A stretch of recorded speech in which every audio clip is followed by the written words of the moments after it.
Hallelujah. Hallelujah. What a mighty revival Ni uvuvio mkuu kiasi gani we have seen. ambao tumeuona. People crossing over in their largest numbers Watu wakivuka katika idadi zao kubwa zaidi in that first segment. katika hiyo awamu ya kwanza. And now I would like to move into the next level. Na sasa ningependa kuendelea katika kiwango kifuatacho. I want to share a very critical vision of the Lord. Ningependa kushiriki maono yaliyonyeti zaidi ya Bwana. And it's my prayer that the people across the other nations are listening very keenly. Na ni ombi langu ya kwamba watu wa mataifa mengine yote wanasikiza kwa makini sana.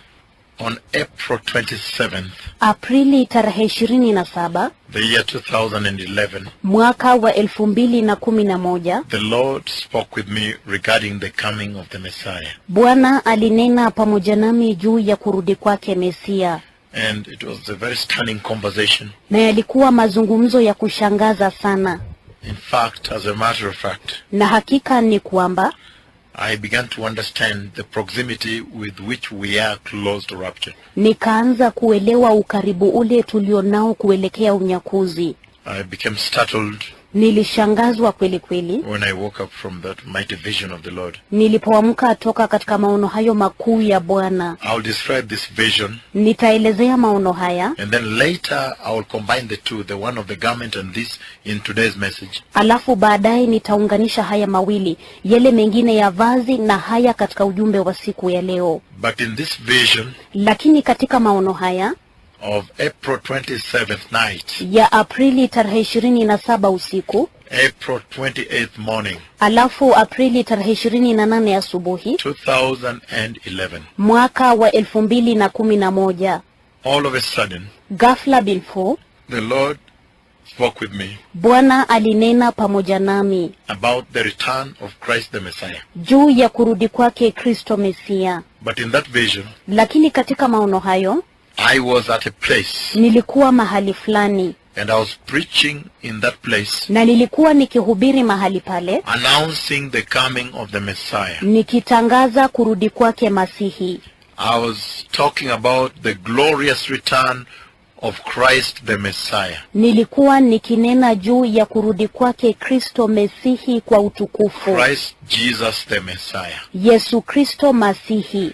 And in that place where I was in that vision, Na mahali pale nilipokuwa katika maono hayo, I could recognize the country, ningeweza kutambua nchi hiyo, the people that were in that meeting, watu waliokuwa katika mkutano huo, the people of that country. watu wa nchi hiyo. And in that meeting, Na katika mkutano huo there were some ushers who were helping out to direct people who were walking in to where to sit.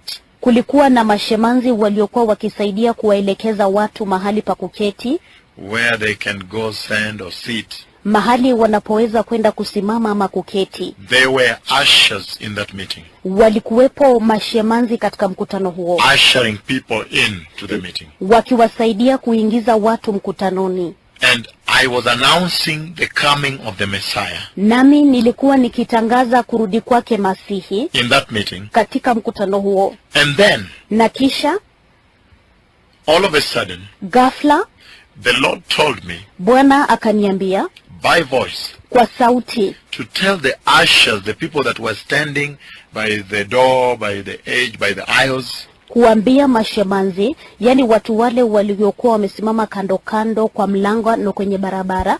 the Lord asked me to tell them to go get seated, Bwana akaniambia niwaambie waende wakaketi, that they too may partake of this very critical message. ya kwamba na wao pia wakahusike katika ujumbe huu ulionyeti sana. And so I said, Na kwa hiyo nikasema, ushers, mashemanzi, you too get seated, nanyi pia ketini, that you may partake of this very sensitive message. ili mkawe sehemu ya ujumbe huu ulio wa muhimu zaidi. And I remember the ushers, Nami ninakumbuka mashemanzi, I remember the ushers went, nakumbuka kwamba mashemanzi walienda, they got from where they were standing, they went to find seats. wakatoka mahali pale walikuwa wamesimama wakaenda kutafuta viti. And immediately they sat. Na mara moja tu walipoketi, Some few were remaining kuna wachache waliokuwa wamebakia next to me. wakiwa karibu nami. And immediately they sat, Na mara moja tu walipoketi, I began to announce again. nikaanza kutangaza tena. And I said, Nami nikasema, prepare the way of the Lord andaeni njia ya Bwana in your hearts. katika mioyo yenu, Seek righteousness tafuteni uhaki and holiness. na utakatifu. The Messiah is coming. Masihi anarudi. And I was going to speak further about the holiness Na and ni- righteousness Na nilikuwa ninaenda kunena zaidi juu ya utakatifu na uhaki, when all of a sudden the rapture took place. wakati ghafla binfu unyakuzi ukatendeka. Again, Na mara tena, after I told the ushers to go get seated, baada ya kuambia mashemanzi wakaende kuketi, that they too may partake of this very sensitive and critical message. ili ya kwamba na wao pia wakausikize huu ujumbe ulionyeti na wa makini kabisa. And when the ushers had gone and sat, Na sasa wakati mashemanzi walikuwa wamekwenda na kuketi, I see a few ninaona wachache next to me, they had not yet gone. karibu na mimi hawakuwa wameenda. As a matter of fact, on my right-hand side, I see a few, and then on the left-hand side, I see one more usher still there. Na hakika katika upande wangu wa kulia ninaona wachache, alafu katika mkono wa kushoto ninaona shemazi mmoja. And then, when they had sat, Na sasa walipokuwa wameketi, and I began to announce this glorious coming of the Messiah, na nikaanza kutangaza huku kurudi kwa utukufu kwa Masihi, and highlight the need for righteousness and holiness, na kusisitiza hitaji la utakatifu na uhaki, then all of a sudden, basi ghafla binfu I was shocked nilishangazwa that the rapture took place. kwamba unyakuzi ulitendeka. And when the rapture took place, Na wakati unyakuzi ulitendeka, I was shocked to see them leave. nilishangazwa kuwaona wakiondoka. The people I saw leaving the ground, Watu niliowaona wakiondoka toka ardhini they were very, very glorious. walikuwa wenye utukufu sana sana And sana, the way they went up, na jinsi walivyopaa juu, the way the Lord presented it, jinsi Bwana alivyoiwasilisha, you would think as though they were rockets ungedhania kwamba walikuwa rockets that went from the ground towards the sky. zilizotoka ardhini zikaenda mpaka angani. And I saw that when they reached the clouds, Nami niliona kwamba walipofika mawinguni, their bodies were more glorious than the clouds. miili yao ilikuwa ya utukufu zaidi ya mawingu, And hence I could see them even traversing over the clouds. na basi ningeweza kuwaona wakipita hata zaidi ya mawingu. And the Lord showed me even what part of the earth, what corner of the earth, Na Bwana akanionyesha hata ni sehemu gani ya dunia, kona ipi ya dunia, above which ambayo juu yake they were all pulled towards that part of the earth. wote Above that part of the earth. wote walivutwa kuelekea sehemu hiyo ya nchi. And I saw them join the glory of the Lord in the sky. Na niliwaona wakiungana na utukufu wa Mungu angani, And heaven opened, na mbingu zikafunguka, and I saw them enter into heaven. na nikawaona wakiingia But it mbinguni, was so fast. lakini ilikuwa ya haraka sana, And so they appeared like a rockets went through the sky. na kwa hivyo wakaonekana kana kwamba ni maroketi ambazo zimeingia angani, Glorious rockets. roketi za utukufu. But immediately they entered with the glory of the Lord into heaven. Lakini mara moja tu walipoingia na utukufu wa Mungu mbinguni, Then I saw a thick dark cloud basi nikaona wingu zito kabisa lililo jeusi that came and covered that entrance, closed it. lililoshuka likaja likafunika kiingilio hicho. After that, Baada ya hapo I looked where I was, nikatazama nilipokuwa, and I saw those Christians that had remained. na nikawaona Wakristo wale waliosalia, And they were a lot. na walikuwa wengi, It was a lot of people that had remained. walikuwa watu wengi And there waliobakia, was a lot of wailing and shock and stun and surprise. na kulikuwa na kuomboleza kwingi, kushangazwa, kushtuka na kustaajabishwa. People were totally shocked Watu walishtuka kweli kweli at what had befallen Mother Earth. na kile kilichokuwa kimegonga mama dunia. And what amazed me most, Na kilichonishangaza zaidi, the Lord presented those who remained, those Christians. Bwana aliwawasilisha wale Wakristo waliobakia,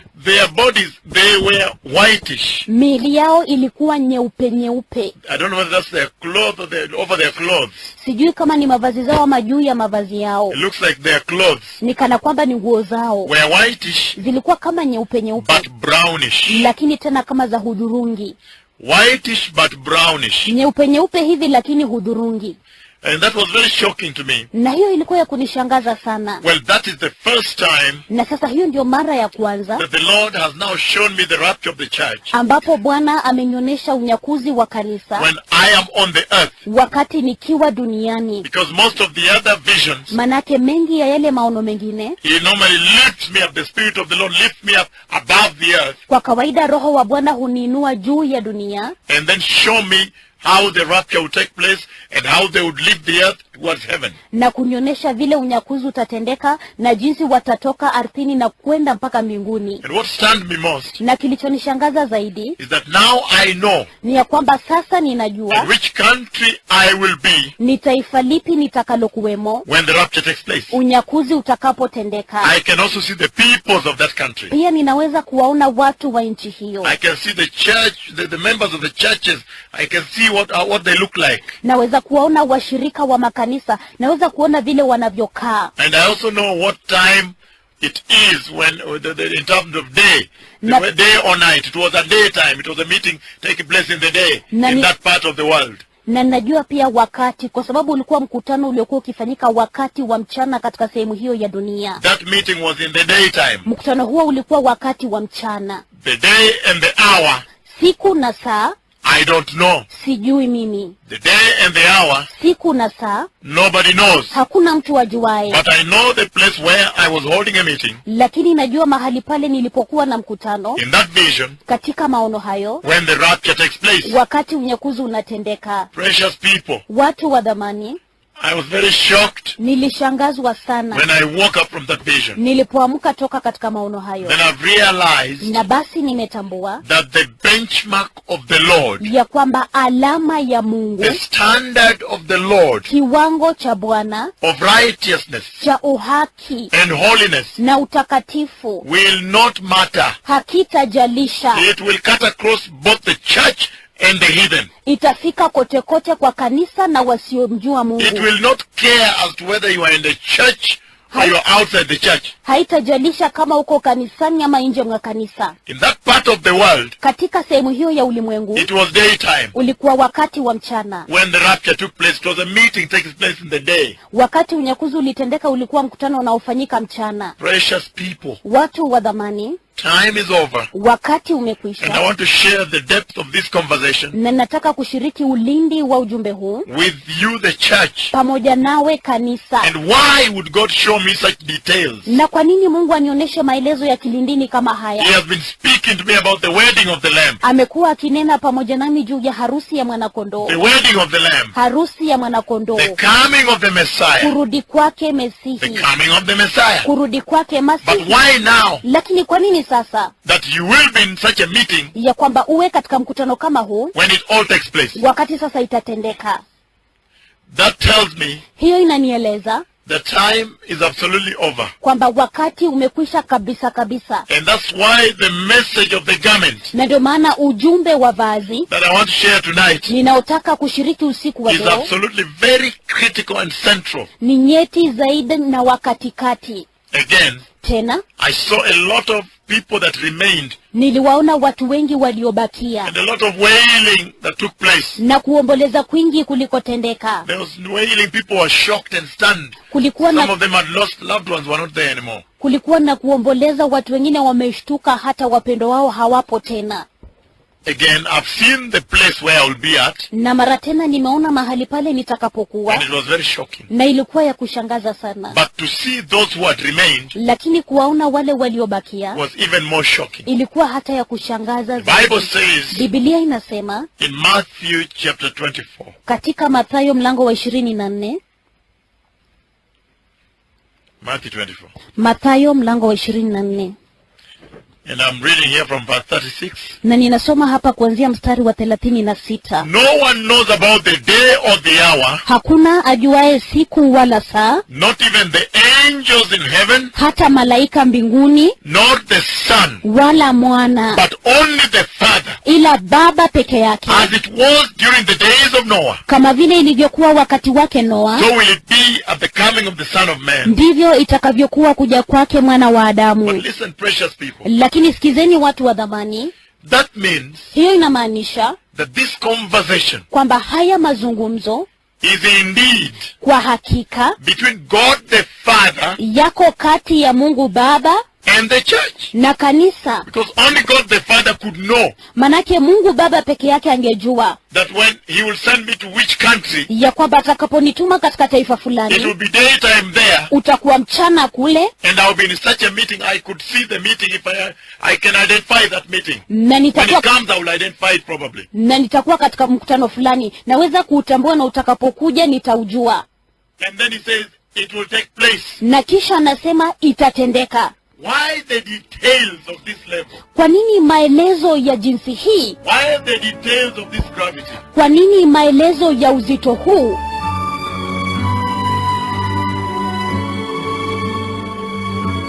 Hallelujah. Haleluya. Again, Mara tena I want to go through this vision of 3 days ago. ningependa kupitia haya maono ya siku 3 zilizopita, Even for those who are abroad. hata kwa wale walio ng'ambo. And the Lord, he took me to a meeting. Na Bwana alinipeleka katika mkutano, And that meeting was taking place in the daytime. na mkutano huo ulikuwa ukifanyika wakati wa mchana, And there were ushers there in that meeting, na kulikuweko na mashemanzi katika mkutano huo, helping people, leading people to the seats. wakiwasaidia watu kuwaongoza kwenye viti. Some of them were manning the aisles. Kuna wale walikuwa wakichunga zile njia barabara. And in that meeting, the Lord spoke to me by voice. Na katika mkutano huo Bwana akaninenea kwa sauti, And he asked me na akaniuliza to tell the ushers to go sit down, nikawaambie mashemanzi waende kuketi, that they may partake of this meeting. ili wakahusike katika mkutano huu. And I see they went and they sat down. Nami ninaona walienda na wakaketi chini, And I was still announcing the coming of the glorious King. na bado nilikuwa ninatangaza kuja kwa mfalme wa utukufu. And at that time, I see on my right-hand side, 2 ushers are still remaining standing there. I think they were on their way to look for seats. Na wakati huo katika maono hayo ninaona mashemazi wawili bado katika mkono wangu wa kulia wamebaki wakisimama, na dhania bado walikuwa wanatafuta viti. And on my left, I see this usher that is still there. Na katika mkono wa kushoto pia naona shemazi huyu ambayo bado yupo. And then as I continued talking on the need for them to prepare for the King of Glory, Alafu ninapoendelea kunena juu ya hitaji kwao kujiandaa kwa ajili ya kurudi kwa mfalme wa utukufu, I had not finished everything I wanted to say to them, sikuwa nimemaliza kila kitu nilichotaka kuwaambia. because I asked them to repent, to turn away from sin, Maana niliwauliza ya kwamba watubu na wageuke toka kwa dhambi, and prepare their hearts, the way of the Lord in their hearts. na kuandaa njia ya Bwana katika mioyo yao. And I wanted to talk about this holiness and righteousness. Na nilitaka kunena juu ya huu utakatifu na uhaki. And then all of a sudden I was shocked the rapture took place. Na kisha ghafla nikashangazwa, unyakuzi ukatendeka. What I'm still trying to understand, Kile ambacho bado ninajaribu kuelewa, why the Lord told me to tell the ushers to go sit first. kwa nini Bwana aliniambia nikawaambie mashemanzi waende kwanza wakaketi. And when they had just sat, Na walipokuwa wameketi tu, no sooner had they sat walipoketi tu hivi, than the rapture took place. unyakuzi basi ukatendeka. Now, precious listeners, Sasa wasikilizaji wa dhamani, there is a lot that the Lord is still revealing to me on this conversation. kuna mengi ambayo bado Bwana ananifunulia katika haya mazungumzo. As you know, Kama vile mnavyojua, those of you that know, wale mnaojua, that every time the Lord speaks, kwamba kila mara Bwana anaponena, then over time, basi wakati unapoendelea, He begins to unveil deeper and deeper revelation. anaanza kufunua kilindini na hata zaidi ufunuo ule. But what shocked me most when I woke up Lakini kilichonishangaza zaidi nilipoamuka is the level of detail ni kiwango cha maelezo that the Lord has finally brought forth, ambacho hatimaye Bwana ameyaleta, including knowing that in that part of the world it will be daytime. hata kuhusisha kujua kwamba katika sehemu hiyo ya ulimwengu utakuwa mchana. And so I even got worried Na basi hata nikawa na wasiwasi when I woke up. nilipoamuka. Because normally people tend to be very busy during the day. Maana kwa kawaida watu wanaonekana kuwa na shughuli sana wakati wa mchana. Busy with the chores of life. Wakishughulika na kazi za maisha. Fending for their living. Kutafutia maisha yao. And so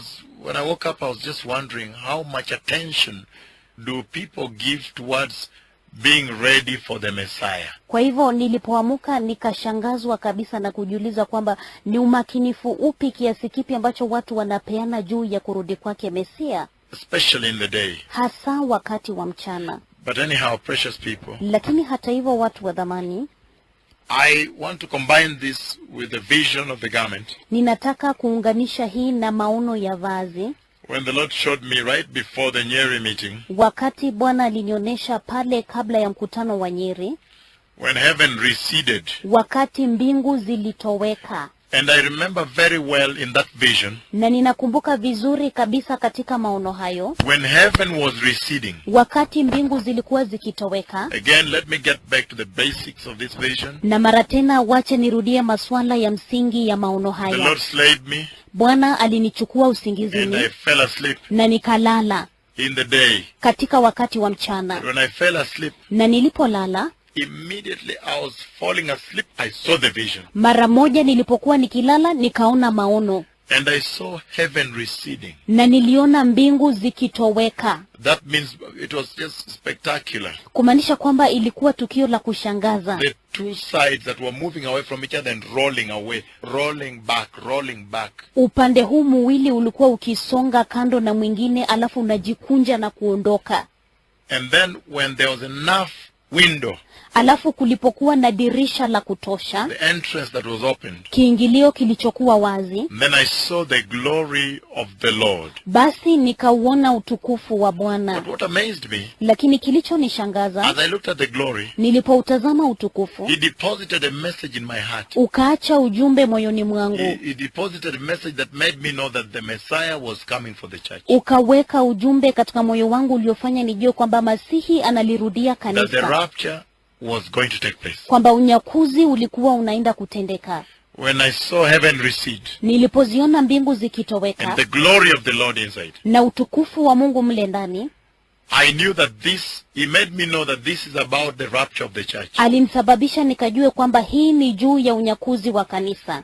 And then when I looked closer. Na sasa nilipotazama karibu zaidi. I realized that it was his glorious gown. Nikatambua ya kwamba lilikuwa vazi lake la utukufu. Then I woke up from that dream. Na kisha nikaamuka toka katika ndoto hiyo. So I want to combine these two conversations. Na kwa hivyo ningependa kuunganisha haya mazungumzo mawili. It's a tremendous celebration time. Ni wakati mkubwa zaidi wa kusherehekea. This is the time when the church ought to celebrate that her Redeemer is coming. Huu ndio wakati ambao kanisa linapaswa kusherehekea kwamba Mwokozi wake anarudi. So the message I bring you is a message of tremendous hope and joy. Kwa hivyo ujumbe ninaowaletea ni ujumbe wa tumaini kubwa na furaha. And eternity. Na umilele. But anyhow, I began by saying. Lakini hata hivyo nilianza kwa kusema. That in the book of Genesis chapter 3. Ya kwamba katika kitabu cha Mwanzo mlango wa 3. Genesis chapter 3. Mwanzo mlango ni wa 3. Verse 21. Mstari wa 21. Again, turn with me there. Na mara tena nenda pamoja nami pale. Genesis 3:21. Mwanzo mlango wa 3 mstari wa 21. This is what the Lord says. Bwana anasema hivi. The Lord God made garments of skin. Bwana Mungu akatengeneza mavazi ya ngozi. For Adam and his wife. Kwa ajili ya Adamu na mkewe. And clothed them. Na akawavika. This was after the fall of man. Hii ilikuwa baada ya mwanguko wa mwanadamu. Man lived in the Garden of Eden. Mwanadamu aliishi katika bustani ya Edeni. And we can see very clearly that there was a very close fellowship. Na tunaweza kuona kwa wazi kabisa kwamba kulikuwa na ushirika wa karibu mno. Between God and man. Kati ya Mungu na mwanadamu. To the extent. Kufikia kiwango. That man walked with God. Kwamba mwanadamu alitembea na Mungu. In the cool of the day. Katika masaa ya machweo ya jua. But it's amazing. Lakini kinashangaza. That when sin came between man and God, ya kwamba wakati dhambi ilikuja kati ya mwanadamu na Mungu, when sin entered into that relationship, wakati dhambi iliingia katika uhusiano huo, then man became the victim of sin. basi mwanadamu akafanyika mwathiriwa wa dhambi. In other words, the consequences of sin Kwa began to accrue.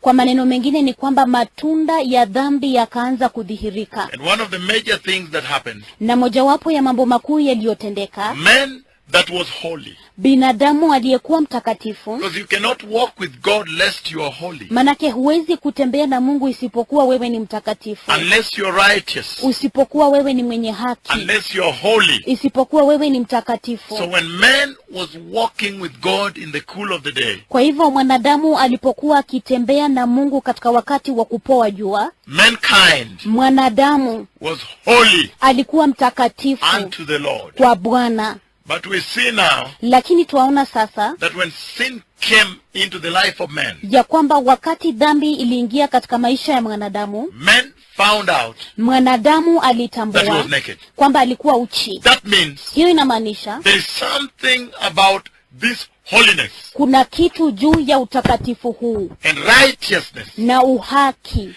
that sustained the covenant between man and God kilichodumisha agano kati ya mwanadamu na Mungu in the Garden of Eden. katika bustani la Edeni. There is something about that holy relationship, Kuna kitu juu ya huo uhusiano mtakatifu, the holiness man accepted to walk in, utakatifu ambao mwanadamu alikubali kutembea ndani, that clothed man, ambao ulimvika mwanadamu, such that when he fell to sin, kiasi ya kwamba alipoanguka katika dhambi he was unclothed. alikuwa amevuliwa.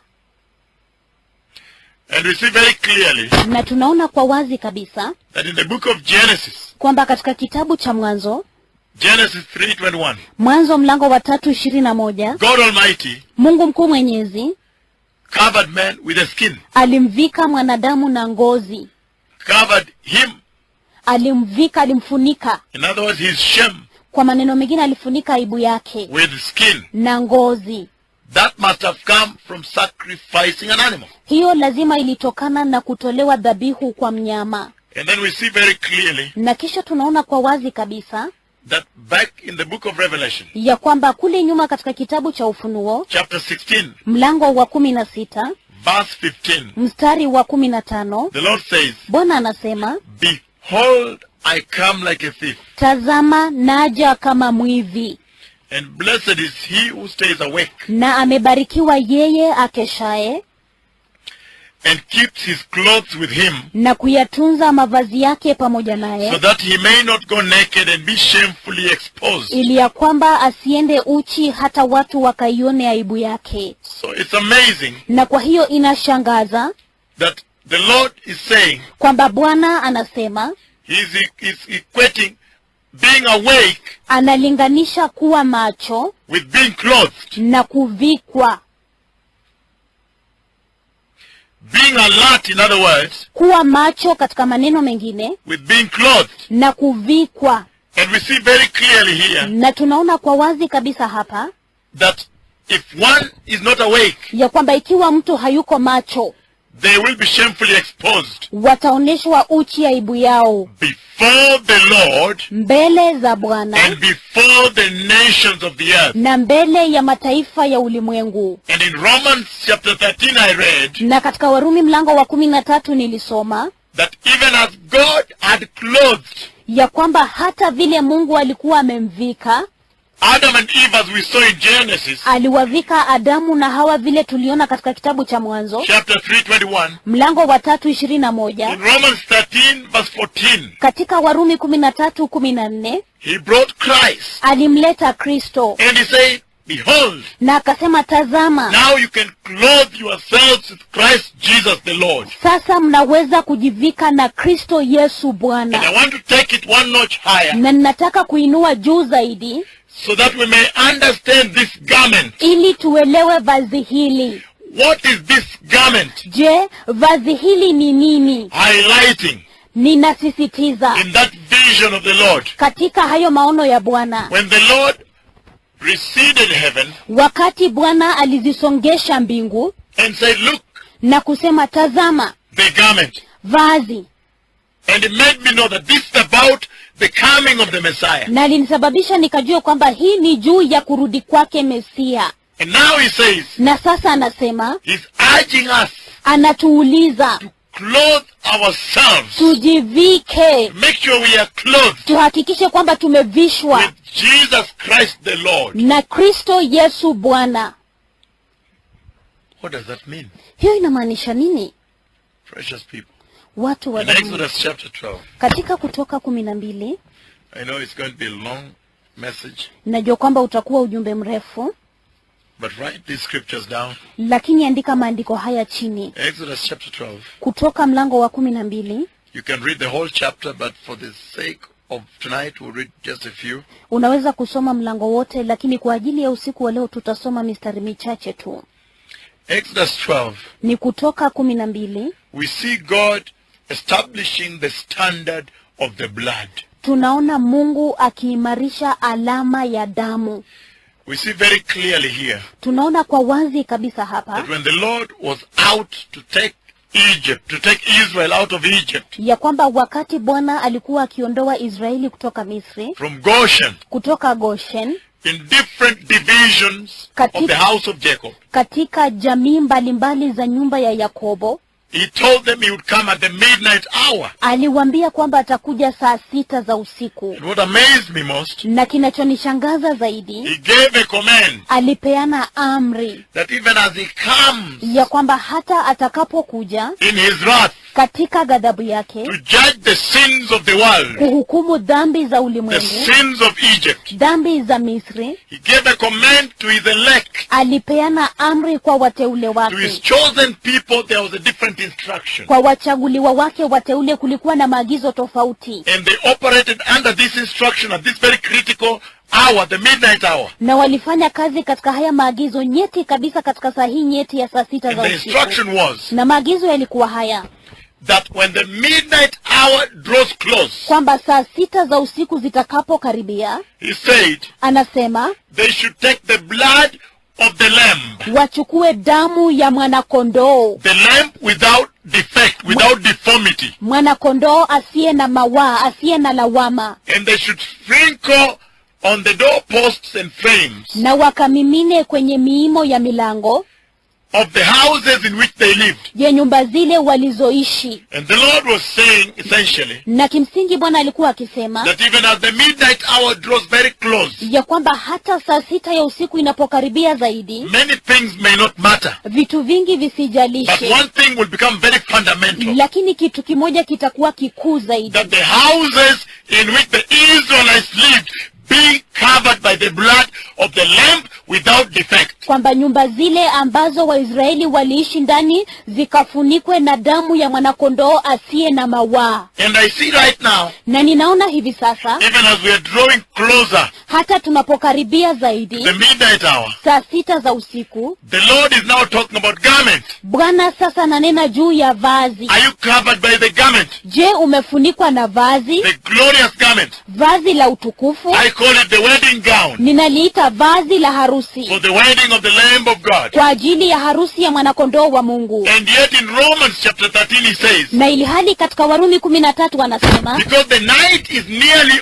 over, kwa sababu usiku karibu unakwisha, now you should desist from all evil, sasa muachane na uovu wote, but make sure you are clothed with Jesus Christ the Lord. lakini hakikisheni mumevikwa na Yesu Kristo And Bwana. from Exodus 12, Na kutoka katika Kutoka I 12, now begin to understand the meaning of being clothed with the Lord Jesus Christ. sasa ninaanza kuelewa maana ya kuvikwa na Bwana Yesu Kristo. Because as the Israelites Maana vile Waisraeli clothed in that time walivikwa wakati huo with the blood of the Lamb without deformity, na damu ya mwanakondoo asiye na mawaa, to escape the wrath of God, ili kuepukana na ghadhabu ya Mungu, to be among the Lord's elect, ili kuwa miongoni mwa wateule wa Bwana, be delivered by God ili into the promised land wakakombolewe na Mungu katika nchi ya at ahadi, the midnight hour. wakati wa saa 6 za usiku. Even now I see a synonym here. Hata sasa ninaona kufanana I see hapa, a similarity here. ninaona usawa The hapa. midnight hour has drawn close. Saa 6 za usiku zimekaribia sana, And the Lord is talking about being clothed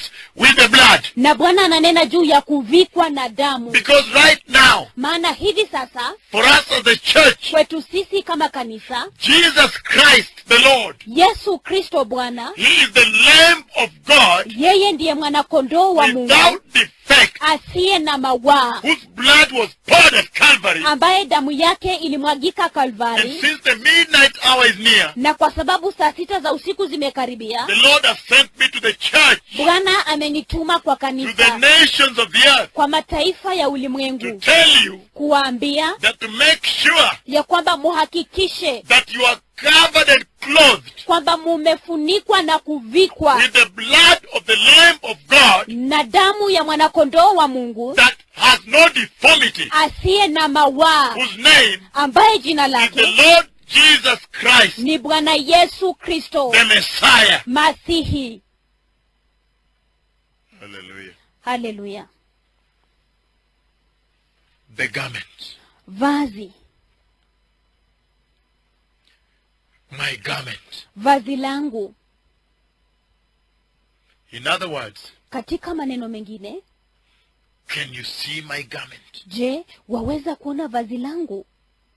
In other words, Kwa maneno mengine, where is this? Where is your garment? This one here I'm wearing. Like this one I'm wearing. Where is yours? iko wapi hii vazi lako kama hili ambalo nimevalia? Liko wapi lako kama hili? In other words, Kwa maneno mengine, the hour to be adorned in the garment of the Lord is now. saa ya kupambwa na kufunikwa na vazi la Bwana ni sasa. And that's why in finishing the first segment, Na ndio maana katika kutamatisha awamu ya kwanza, I said this generation nilisema kwamba kizazi hiki is the generation of the garment. ndicho kizazi cha vazi. God Almighty expects at this hour Mungu Mwenyezi anataraji katika saa hii that every Christian be adorned, kwamba kila Mkristo akarembeshwe, be well decorated in a garment. akapambishwe vizuri katika vazi. But let's walk very carefully, precious people, Lakini wacha tutembee kwa makini And kabisa, see- watu wa dhamani, what this garment bestows in your life. na tuone hili vazi linaleta nini katika maisha yako. The Holy Spirit of the Lord Roho Mtakatifu wa Bwana has been championed with the authority amepewa mamlaka to prepare the bride of Christ, ya kumwandaa biharusi wa Kristo, the glorious bride, biharusi mwenye utukufu, and then to present her alafu sasa kumuwasilisha unto the Lord kwake Bwana on that day. katika siku hiyo. So every single process I'm going to walk through right now, Na kwa hivyo kila hatua ile ambayo ninaenda kupitia hivi sasa, everything that is bestowed kila kitu kilichowekezwa upon your life by this garment, juu ya maisha yako na vazi hili, I want you to understand ninataka ukaelewe it is an attribute of the Holy Spirit. kwamba ni tabia ya Roho Mtakatifu. Hallelujah. Haleluya. I'm reading Exodus 28, Ninasoma katika Kutoka 28 verse 2. mstari ni wa 2, And it says, na anasema hivi: the priestly garments. mavazi ya kikuhani. Again, the priestly garments. Mara tena ni mavazi ya kikuhani. In the book of Exodus chapter 28, Katika kitabu cha Kutoka mlango wa verse 28 2. mstari wa And I 2. have a lot of scriptures, so just write them down. It's quite a bit of them. We'll go up to 14 or 15 of them. Na nina maandiko mengi kabisa, yaandike chini, ni mengi, tutapitia mpaka labda 14 15. Exodus 28, verse 2. This is what the word of God says. Kutoka 28 mstari wa 2, neno la Bwana lasema hivi. He says, Anasema regarding the priestly garments, juu ya mavazi ya kikuhani: make sacred garments for your brother Aaron, mshonee Aroni ndugu yako mavazi matakatifu. again, make sacred garments for your brother Aaron Na to tena, give him dignity and honor. na tena mshonee Aroni ndugu yako mavazi matakatifu ili yampe ukuu na heshima. And when I get down to the book of 1 Peter Na nikienda kule chini katika kitabu cha Petro wa kwanza and look at the church na kulitazama kanisa in this context, katika muktadha huu. This is what he says. Anasema hivi. The book of 1 Peter, Kitabu ni cha Petro wa kwanza, chapter 2. mlango ni wa 2. I'm reading from verse 4. Na ninasoma kuanzia mstari wa 4. He says, Anasema hivi.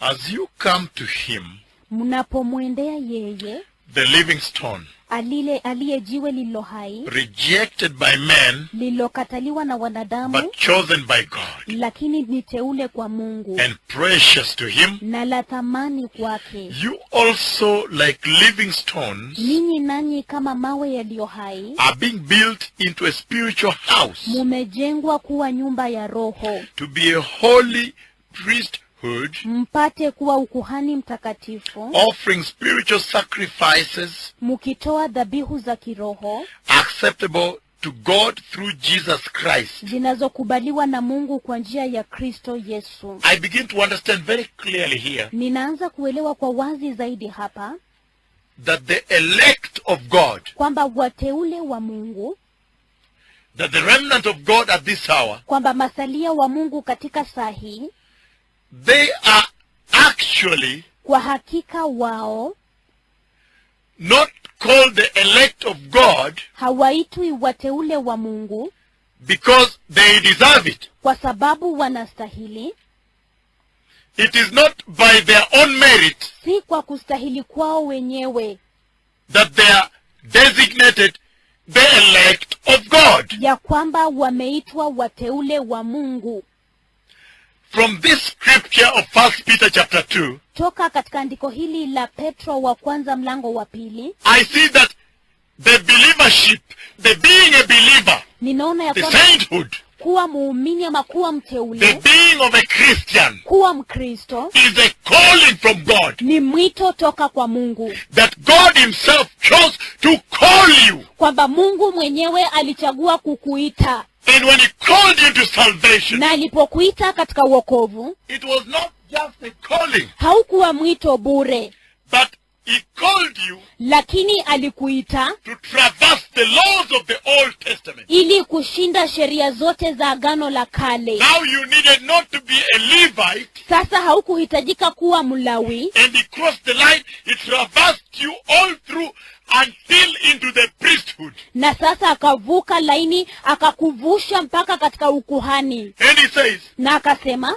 to be a holy priesthood, uwe ukuhani takatifu, offering spiritual sacrifices mukitoa dhabihu za kiroho acceptable unto God. zinazokubaliwa na Mungu. Now I understand Sasa ninaelewa that when in the Old Testament, ya kwamba wakati katika Agano la Kale, when the Holy Spirit was talking in Exodus 28 wakati Roho Mtakatifu alikuwa akinena katika Kutoka about 28 the priestly garment, juu ya vazi la it kikuhani, had every relationship with the church. ilikuwa na uhusiano wote na So kanisa. now I see that the church, the Christians, Maana sasa naona kwamba kanisa wa you were Kristo not just called to sit and enjoy this salvation, hamukuitwa kuja tu kukaa kufurahia wokovu huu, but you were called to be a priest in the spiritual house of God, lakini muliitwa kuwa kuhani katika nyumba ya kiroho ya Mungu, a holy priesthood, ukuhani takatifu, that you may bring forth this light of God, the wonderful light, unto the dark world. ya kwamba mukatoe hii nuru ya Kristo ya kupendeza kwa ulimwengu wenye giza. But he says, Lakini anasema on this other side, katika upande huu mwingine, he said, anasema make sacred garments ya kwamba tengeneza mavazi matakatifu for your brother Aaron, kwa ajili ya ndugu yako to Aruni, give him dignity and honor. kumpatia heshima na ukuu. Now I understand Sasa ninaelewa that when the Lord called the church kwamba wakati Bwana liliita kanisa into this precious priesthood, katika ukuhani huu wa dhamani, he also had the intention pia alikuwa na kusudi of removing her from the shame of sin la kumwondoa katika aibu ya dhambi, into the dignity and honor of God. katika ukuu na heshima ya Mungu. The question then becomes, Swali basi ni hili: how does the church know je, kanisa linajuaje that she is wearing the garment, kwamba limevalia vazi, that she is clothed with the garment, ya kwamba limevikwa na vazi, that she is decorated with the garment. ya kwamba limerembeshwa na vazi hili, That she's adorned in the garment. ya kwamba limepambwa katika vazi hili. How does the church today know this? Je, kanisa la leo linajuaje haya? I have found something very critical here. Nimetambua kitu kilichonyeti sana hapa, That the garment bestows dignity and honor unto the church. ya kwamba vazi linaleta ukuu na heshima kwa kanisa. The opposite of that Kinyume cha hiyo is shame and disgrace. ni aibu na kudharauliwa.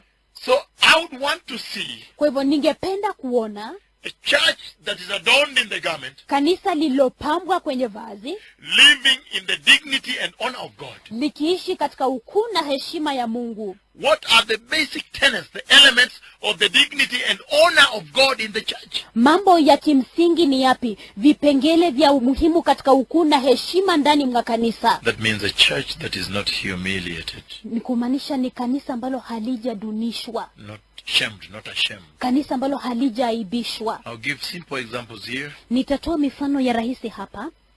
For example, Kwa mfano, when one walks in right standing with the Lord wakati mtu anatembea katika kusimama na uhaki na Mungu and wears this garment here, na kuvalia hili vazi hapa, the garment of the Lord, vazi la Bwana, that garment according to Revelation chapter 19, hilo vazi kulingana na Ufunuo mlango wa 19 verses 6 to verse 9, mstari wa 6 mpaka wa 9, that garment is the righteousness of the church. vazi hilo ni uhaki wa kanisa. Again, very, very slowly I'm walking you through this. Na tena kwa pole pole kabisa ninawapitisheni katika haya. He says, Revelation 19 verse 7, Anasema hivi katika Ufunuo 19 mstari wa 7, let us rejoice and be glad and give him glory, na tukafurahi tukashangilie na kumpa utukufu, for the wedding of the Lamb has come, kwa maana arusi ya mwanakondoo imewadia, and his bride has made herself ready. na bibi harusi wake amejiweka That's tayari. incredible. She is ready. Hiyo inanishangaza, manake yu tayari. And then how is she ready? Lakini yu tayari kwa namna ipi? Fine linen, Kitani safi, bright and clean, nyeupe inayong'aa, was given her to wear. amepewa avae. And he says, fine linen Na anasema kwamba hiyo kitani safi stands for the righteous acts of the saints, inawakilisha matendo ya haki ya for watakatifu, the righteousness of the church. uhaki wa kanisa. And then down there he talks about blessedness. Alafu hapo chini ananena juu ya kubarikiwa. In verse 9 he talks about blessed are those who are invited into the marriage supper of the Lamb. Katika mstari wa 9 ananena juu ya wamebarikiwa wale walioalikwa kwenye karamu ya harusi ya mwanakondoo. So, when is the church able to know that she's adorned in this glorious garment that I saw? Kwa hivyo je, ni wakati upi kanisa linaweza kujua kwamba limevikwa na kupambwa katika hili vazi la utukufu nililoliona? In that tremendous vision, Katika hayo maono makuu, I see very clearly, ninaona kwa wazi kabisa, again I see very, very clearly that that garment is a priestly garment. na tena ninaona kwa wazi kabisa kwamba vazi hilo ni vazi la kikuhani. It is a priestly garment, Ni vazi la kikuhani, and just as the priestly garments na sawasawa na vile mavazi ya kikuhani were designed to bestow dignity and honor, yalitengenezwa kuleta ukuu na heshima, so does this precious garment vivyo hivyo ndivyo hili vazi la dhamani bestow even higher dignity and higher honor linaleta hata ukuu mkubwa zaidi na heshima kuu zaidi unto the church. kwa kanisa. And we are now seeing clearly in Revelation 19 Na sasa tunaona kwa wazi kabisa katika Ufunuo 19 that that garment actually can only happen when the church is in right standing with the Lord. kwamba hilo vazi linaweza kutukia tu wakati kwa hakika kanisa liko katika kusimama na uhaki na Mungu. That when the church wears this garment, Ya kwamba wakati kanisa linavalia vazi hili, that garment emits, hilo vazi linatoa, manifests linadhihirisha as the righteousness of the church. kama uhaki wa kanisa. And if that is the case, Na ikiwa hiyo ndio hali, then that is great honor basi hiyo ni heshima kuu and dignity unto the church. na ukuu kwa kanisa. Because a righteous church Manake kanisa lenye haki is a church in which the Lord will come and infill with the Holy Spirit. ni kanisa ambalo Bwana atakuja na kulijaza na Roho Mtakatifu. And when the Holy Spirit is in full operation in the church, Na wakati Roho Mtakatifu anatenda kazi kikamilifu kanisani, like you've seen in Kenya, kama vile ulivyoona Kenya, then the sick are healed basi wagonjwa in wanaponywa the church, kwenye kanisa, and so the heathen cannot laugh anymore. na basi wa mataifa hawawezi kucheka tena. They cannot ask the question, look, where is your God now that you are sick?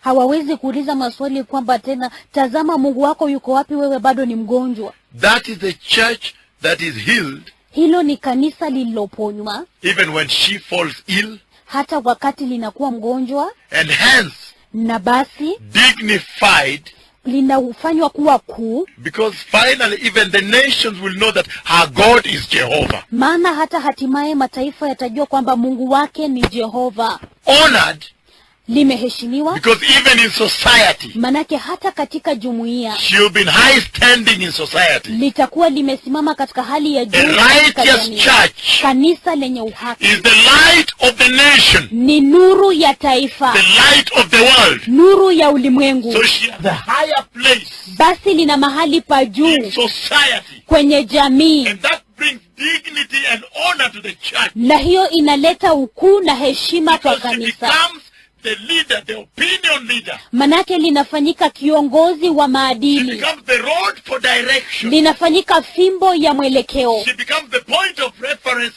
for the leadership and the peoples of the land. linafanyika kielelezo kwa uongozi na watu wa nchi. That place is a place of dignity and honor. Mahali pale ni mahali pa uadilifu na My heshima. question to you as church is this. Swali langu kwako wewe kama kanisa ni hili: Now that the Lord sasa kwamba Bwana has shown me the garment, amenionyesha vazi, has receded heaven, amefungua mbingu and said, look, the garment. na kusema tazama vazi. In other words, asking, Kwa maneno mengine anauliza, how about your garment? na je, vazi lako? Look, my garment is glorious. Tazama vazi langu ni la If utukufu. yours glorious, Je, lako ni la utukufu? my garment is ready. Tazama vazi langu li If tayari. yours ready, Je, lako liko tayari? my garment is heavenly. Tazama vazi langu ni la If yours kibinguni. heavenly, Je, lako ni la look, my kibinguni? garment is spiritual. Tazama vazi langu ni la Yours kiroho. spiritual. Je, lako ni la kiroho? Garment is glorious. Tazama vazi langu ni la utukufu. Je, lako ni la utukufu? Now that the Lord has spoken the garment, Kwamba sasa Bwana amenena vazi. my question to you is this. Swali langu kwako ni hili: Are you wearing the garment of this hour? je, umevalia vazi la saa hii? Are you adorned in the garment of the Lord? Je, umepambwa katika vazi la Bwana? Is the church walking with dignity and honor? Je, kanisa linatembea katika uadilifu na heshima? And the church is you, the Christian. Na kanisa ni wewe Mkristo. If you are walking with dignity and honor, Ikiwa unatembea katika uadilifu na heshima, it is needless to say ni muhimu kusema that surely you are walking in righteousness. kwamba kwa hakika unatembea katika uhaki. The Lord is requiring of the church at this hour Bwana anahitaji toka kwa kanisa saa hii that she may be adorned in the garment of this moment. ya kwamba likapambwe katika vazi la saa hii. The garment of yesterday, Vazi la hapo jana I don't know.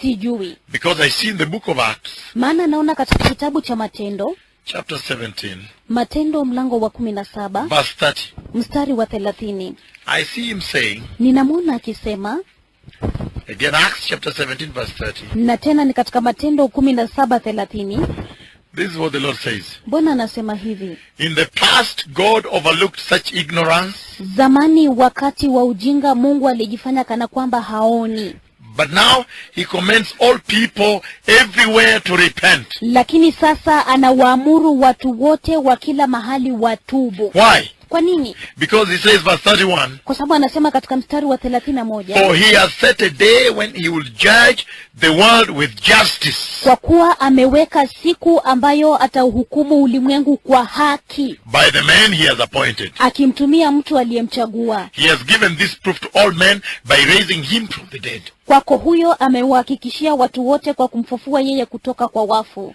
The garment of yesterday I do not know. Vazi la hapo jana mimi sijui. When God ignored your sloppiness, when God ignored your spiritual carelessness is the word. Wakati Mungu alipuuza kutojali kwako kwa kiroho, ndilo neno. It is carelessness, complacency. Yani kutojali, kuridhika na kukaa tu. He ignored that. Alipuuza hayo. But because the day has now been set, Lakini kwa sababu sasa siku imechaguliwa, the Lord is compelling the church. Bwana analilazimisha kanisa, The church that cares. kanisa ambalo linajali, He's compelling her analisukuma to ensure that she re-examines her garment. lihakikishe kwamba linachunguza upya vazi lake. And because yesterday could have been the yesterday of immorality, Na kwa sababu hapo jana yawezekana ilikuwa jana ya uasherati, falsehood, udanganyifu, false prophets, unabii wa uongo, love of money, upendo wa pesa, witchcraft, uchawi, gospel of prosperity, injili ya ufanisi. he says today, Anasema leo the garment of this hour vazi la saa hii is a glorious garment. ni vazi la utukufu. And that's why he commands repentance, Na ndio maana anaamrisha toba, that you may find yourselves ili ya kwamba mkajipate adorned mumepambwa and fully decorated na kurembeshwa kamili in the garment of this hour. katika vazi la saa hii. The garment of this hour is righteousness Vazi la saa hii ni and uhaki glorious. na la utukufu. The book of Exodus chapter 28 verse 40.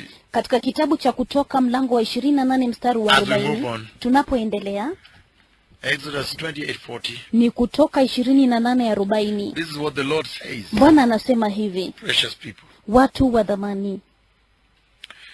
Again he says, Mara tena anasema the other priestly garments. mavazi mengine ya kikuhani. Verse 40. Mstari wa 40, Make tunics, sashes, and headbands for Aaron's sons, to give them dignity and honor.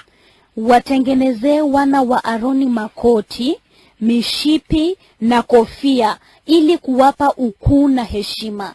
So we see very clearly in this segment Kwa hivyo tunaona kwa wazi kabisa katika awamu hii that the church that is fully cladded, fully adorned and dressed in the garment of this moment, kanisa ambalo limepambwa na kuvikwa kweli kweli katika vazi la saa hii, that church will manifest spiritual dignity and honor. hilo kanisa litadhihirisha ukuu wa kiroho na heshima ya kiroho. And I've said it clearly Na nimeisema kwa wazi that the bedrock ya kwamba la kimsingi for spiritual dignity and honor la ukuu wa kiroho na heshima is the righteousness of the church. ni uhaki wa kanisa. Because that is what opens favor between God and the church. Maana hicho ndicho kinafungua kibali kati ya Mungu na kanisa. The doors of favor Milango ya kibali between God and the church. kati ya Mungu na kanisa,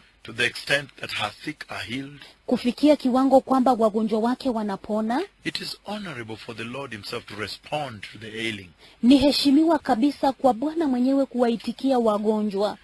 It's a signature of covenant with God. Ni ishara ya agano na Mungu.